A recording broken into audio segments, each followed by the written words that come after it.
Hi అండి, welcome to our channel V home creations. ఈరోజు మన వీడియో రసం అండి. టమాటా రసం చేస్తున్నాను. చారు అంటారు కదా, అది చేస్తున్నాను. చాలా సింపుల్ ప్రాసెస్ అండ్ చాలా టేస్టీగా కూడా ఉంటుంది. నాన్ వెజ్ ఐటమ్స్లో కానీ ఫ్రై ఐటమ్స్లో కానీ పర్ఫెక్ట్ కాంబినేషన్. ఇది చాలా బాగుంటుంది. అలాగే ఫీవర్ అటువంటి హెల్త్ ప్రాబ్లమ్స్ ఉన్నప్పుడు కూడా దీన్ని చక్కగా వేసుకుని తినొచ్చు. అలాగే కాకుండా 1 year లోపు బేబీస్కి కూడా ఇది చక్కగా పెట్టొచ్చు. ఎటువంటి డైజెషన్ ప్రాబ్లం లేకుండా ఈజీగా డైజెషన్ అయిపోతుంది.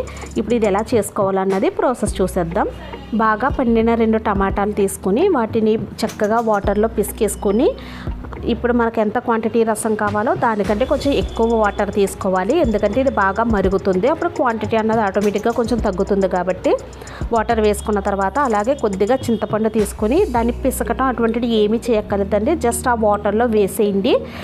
వేసిన తర్వాత ఇప్పుడు ఇందులోనే కొద్దిగా కొత్తిమీర కూడా తీసుకుందాము. కొత్తిమీర వేసుకోవడం వల్ల కొత్తిమీర కానీ లేకుంటే కరివేపాకు కూడా వేసుకోవచ్చు. ఇవి వేసుకోవడం వల్ల ఏంటంటే మనకి ఫ్లేవర్ అన్నది చాలా బాగా వస్తుందన్నమాట. చూసారు కదా, ఈ విధంగా చేతితోటే ముక్కల కింద చేసుకొని వేసేసుకోండి ఆ వాటర్లో. ఇప్పుడు వేసుకున్న తర్వాత ఇందులో మనం పసుపు, కారం ఇవి కూడా యాడ్ చేసుకుందాము. చాలా టేస్టీగా, చాలా సింపుల్ ప్రాసెస్ అండి.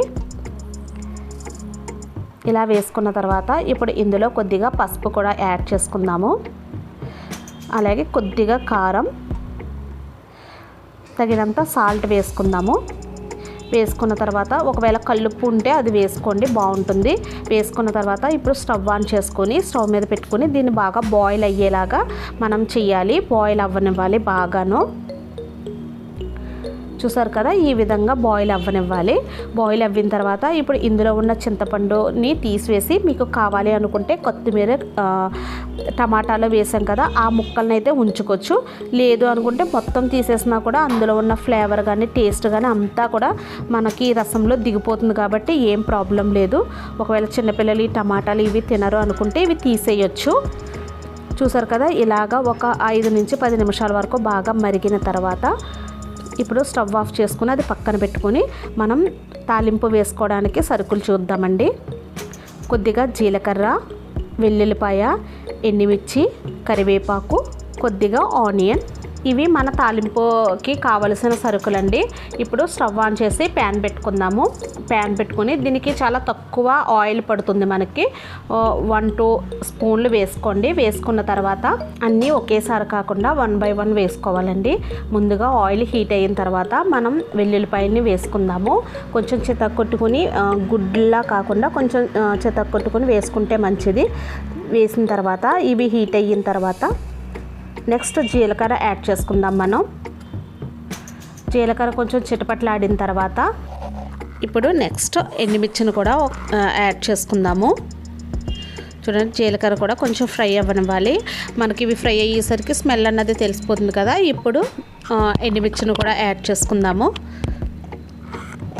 మనం కారం ఆల్రెడీ యాడ్ చేసుకున్నాం కాబట్టి నేను 2 ఎండుమిర్చి వరకు యాడ్ చేస్తున్నాను.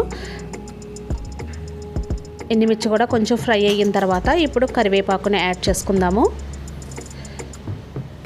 కరివేపాకును కూడా యాడ్ చేసిన తర్వాత ఇప్పుడు కొద్దిగా ఆనియన్ కట్ చేసుకున్నాం కదా, దాన్ని కూడా యాడ్ చేసుకుని ఫ్రై చేసుకుందాము. ఇవి కూడా బాగా ఫ్రై అయిన తర్వాత ఇప్పుడు మనం ముందుగా బాయిల్ చేసి పెట్టుకున్నాం కదా టమాటా రసాన్ని ఇందులో వేసేసుకుందాము. మీకు కావాలి అనుకుంటే టమాటా రసంలోని టమాటాలు, కొత్తిమీర వేసుకున్నాం కదా అవి వేసుకోవచ్చు. లేదంటే స్ట్రైన్ చేసేసి వేసుకోవచ్చండి.